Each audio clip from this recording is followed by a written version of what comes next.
Welcome back, folks, to another episode of Jamin's Daily.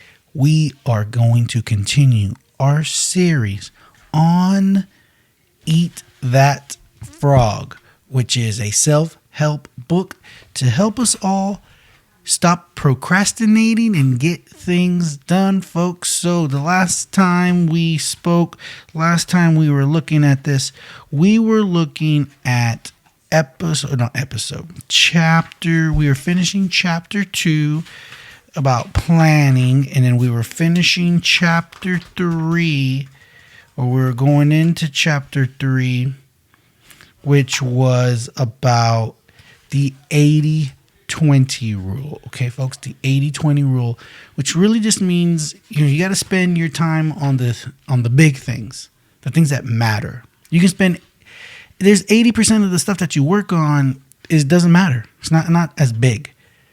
If you spend 80% of your time working on that 20% of stuff, better. Okay, folks?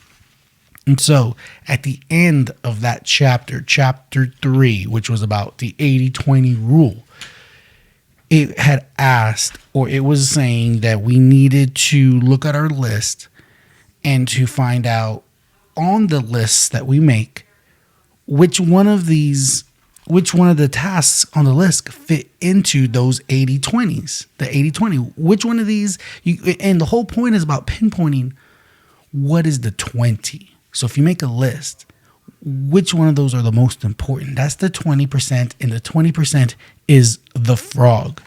Okay, folks? That's what the activity was. But we're going to move on to chapter 4. Chapter 4 of Eat That Frog. Remember, the frog is the worst thing that you have to do, which is more difficult. It's the thing that you're likely to procrastinate on. All right, folks, but we're not going to, because we have this book. I like to put it there in front of me to see it carried around so that you practice it every day. All right, so chapter 4 is to consider the consequences. The mark of a superior thinker is his or her ability to accurately predict the consequences of doing or not doing something. That's right here in the book, folks. Those are not my words, all right? But the whole point is you have to be able to gauge what are the consequences and what's the likelihood of things done and not done.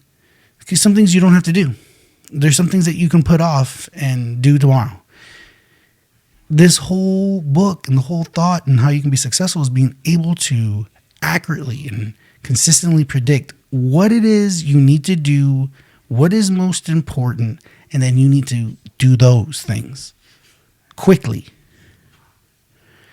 So, Dr. Edward Banfield of Harvard University, after 50 years of research, concluded that there's this thing, folks, it's called the long-term perspective. And if you have it, it doesn't matter your family background, your education, your race, your intelligence, connections, virtually any other single factor in determining your success in life and at work can be overcome if you have this long-term perspective. It's your attitude toward time. Your time horizon has an enormous impact on your behavior and your choices. People who take a long view on their lives and careers always seem to make better decisions about their time and activities than people who give little thought to the future.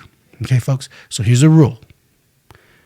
Long-term thinking improves short-term decision making. Okay, folks? You got to think about the long haul. Because of course, when this book in our practice and putting it to work, we're making these lists and reviewing them. Of course, all of this just brings to the forefront in your mind about planning and making lists and making decisions on what you want to do, what you should do first, and what you need to do last. All right, and all these things help facilitate that decision making and those good habits of setting things up sequentially and then taking action. By definition, something that is important has long-term potential consequences. Something that is unimportant has few or no long-term potential consequences. Before starting anything, you should always ask yourself, what are the potential consequences of doing or not doing this task? And the fact is, the frog is always a consequential task. The frog cannot be the frog if it's not important. So that's how you find out your frog is something that is important. That if you don't do it, there are consequences. Okay. So another rule is future intent influences and often determines present actions. So your intent for the future should be to put first things first, to make lists and figure out what's important, and you do those things. And then not only do you do those things, but you've put thought into it. So the reason that you're doing them is because you've figured out, because you've thoughtfully looked into the consequences of not doing it, which is what this chapter is saying. The clearer you are, because why? You have to be clear. You have to meditate on this.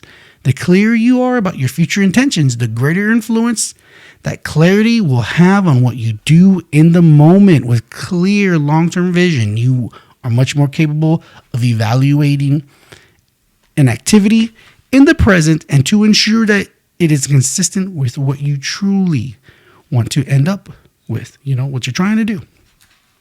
Successful people are those who are willing to delay gratification and make sacrifices in the short term so that they can enjoy far greater rewards in the long term. Okay, folks? So you got to keep yourself focused and forward moving by continually starting and completing those tasks that can make a major difference to your company, to your life, to your future, to your family. So again, this is chapter 3, consider the consequences. This is again just about harnessing and creating these lists and creating your task and then thinking about them intently. Very hard. Look at the way this really works is you got to really make these lists, and they really have to mean something to you, and you got to edit them over time and really mean something. When you look at them, you have to then, it should be clear.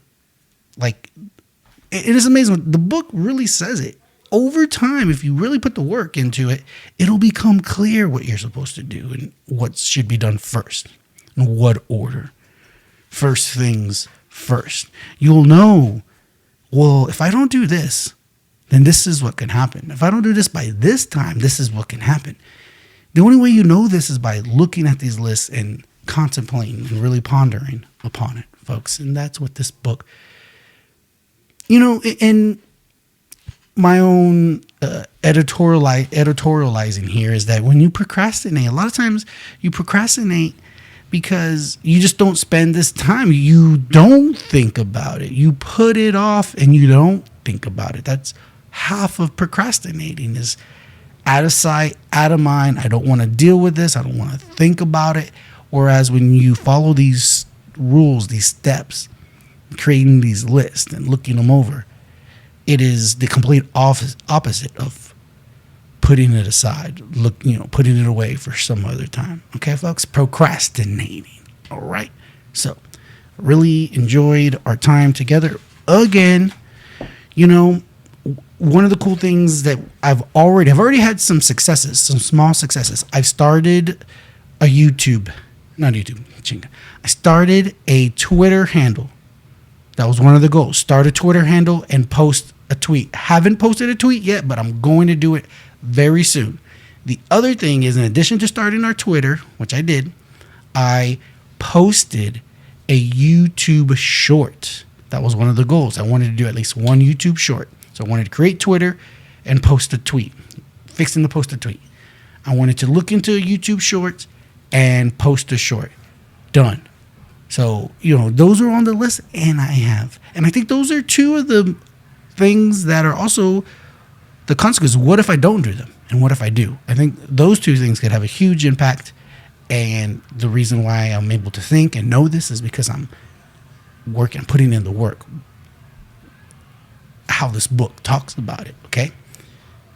You don't have to rethink the will, folks. Read the book, listen to what I'm saying, write it down, put it on paper, and you will have results, okay? Until next time, I'm Jamin, your host. Find me on Facebook, be my friend. Follow me, like, and then to share it with your friends. And then on Facebook, you got to subscribe. Smash that subscribe button and then share it with some friends. Until the next time, stick with me because the best is yet to come.